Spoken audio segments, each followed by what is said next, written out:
In 1858, a man named Robert Fallon was shot and killed whilst playing poker with a small group of people due to the other players accusing him of cheating. Fallon had claimed a $600 pot while playing, and now the remaining players were unwilling to claim it, so they searched around for a new player, and when they found one, they staked him with Robert's $600. However, by the time the police arrived to investigate the killing, the new player had turned the $600 into $2,200. The police proceeded to demand the $600 be passed on to Robert's next of kin, only to be surprised when it was revealed that Robert's next of kin was the very same player that joined the game after his father's death. And to make this even weirder, he hadn't seen his father in 7 years. So I guess this wasn't a very pleasant family reunion. The year is 2002, and two 70-year-old twin brothers have died within hours of each other. But while this is weird already, there is a lot more that makes this even weirder. Both brothers died on the exact same road in northern Finland, within only 1.5 kilometers of each other. With a case like this, you might think that this road is dangerous and that's why both brothers died, but police officer Marja-Leena Hatala stated that although the road is busy often, accidents are not very common on the road. If this seems like one mother of a coincidence to you, then you aren't alone, my friend, because even Marja considered this to be some sort of act of God. In the 19th century, Edgar Allan Poe wrote a book called The Narrative of Arthur Gordon Pym. It was a horror book about 4 survivors of a shipwreck who were in an open boat for many days before they decided to eat the cabin boy named Richard Parker. Now fast forward some years and we're in 1884, where this exact situation arose in real life. A boat was shipwrecked with only 4 survivors in an open boat for many days until they decided to kill and eat the cabin boy. And to top it all off, that cabin boy was Richard Parker. In Monza, Italy, King Umberto I went to a small restaurant for dinner. When the owner took the king's order, he noticed that he and the owner looked exactly the same in physical appearance, so he invited the owner to discuss their similarities, and what they discovered was pretty shocking for both of them. They discovered that both of their birthdays were on March the 14th, 1844. Both men were born in the same town, both of their wives were called Margarita. The owner of the restaurant opened his restaurant on the same day that King Umberto was crowned king, and finally, on July the 29th, 1900, King Umberto was informed that the owner was killed in a mysterious shooting accident, and as King Umberto expressed his regret, he was assassinated by an anarchist in the crowd. Talk about two halves of the same coin. In the 1930s in Detroit, a man named Joseph Figlock was walking down the street when suddenly a young child fell from a high window directly onto Mr. Figlock. However, Joseph broke the child's fall and both of them remained unharmed.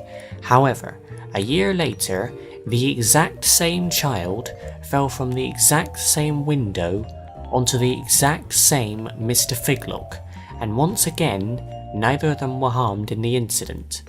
I guess Mr. Figlock makes a great landing pad. Hi, I'm Mr. Pad, first name Landing. Once upon a time, twin brother Jim Lewis and Jim Springer were separated at birth and adopted by different families.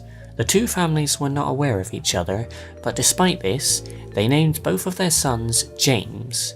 The two boys grew up unaware of each other, but yet shared many similarities, almost too many.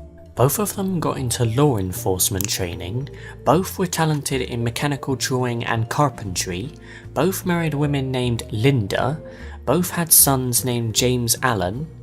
Well, not exactly. One of the sons was named James Allen, and the other was named James Allen. But anyway, both brothers also divorced their wives and married other women, both named Betty. And finally, both had dogs, which they named Toy. So next time you think you're similar to someone, remember that there is a pair out there who are almost the same person. In 1883, a man named Henry Ziegland broke up with his girlfriend, who out of distress committed suicide. The brother of the girl then became enraged and attempted to kill Ziegland by shooting him. The brother believed that he had killed Ziegland and killed himself afterwards, but little did he know that Ziegland had survived. The bullet that was intended to kill him merely grazed his face and lodged into the tree behind him.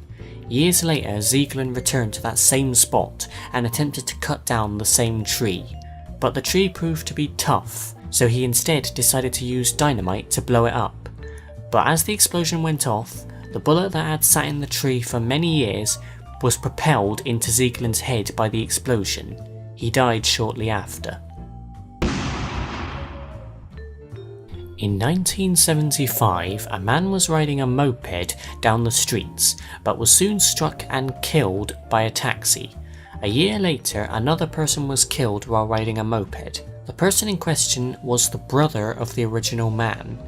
And what's more, is that he was riding the very same moped. And to make this case even weirder, the thing that killed him was a taxi. And this taxi was the same taxi that killed the original man. And if you thought that was it, well, it was also being driven by the same man and even carrying the same passenger. So I guess what goes around comes around. Now let's go back to 1953, where television reporter Irv Kupcinet is staying in a London hotel, and in one of the drawers of his room he finds some items that belong to a man named Harry Hannin, who coincidentally was a good friend of Kupcinet. Hannin was a basketball star for the famed Harlem Globetrotters, by the way. But we aren't done yet. 2 days later, before Kupcinet could contact Hannin, he received a letter from who else but Hannin telling him that while he was staying in a hotel in Paris, he found in the drawer of his room a tie with Kupcinet's name on it. Don't these people know how to look after their belongings? Thomas Jefferson and John Adams, two of America's founders. Jefferson created the Declaration of Independence and showed drafts of it to Adams, who helped edit and hone it until it was approved by the Continental Congress on July 4th, 1776. But here's where it gets weird. Many years later, both Jefferson and Adams died on the exact same day, being July the 4th, 1826. Exactly 50 years after the Declaration of Independence was approved. That's it for this list, guys. Thanks for watching, and I'll see you in the next one. Goodbye.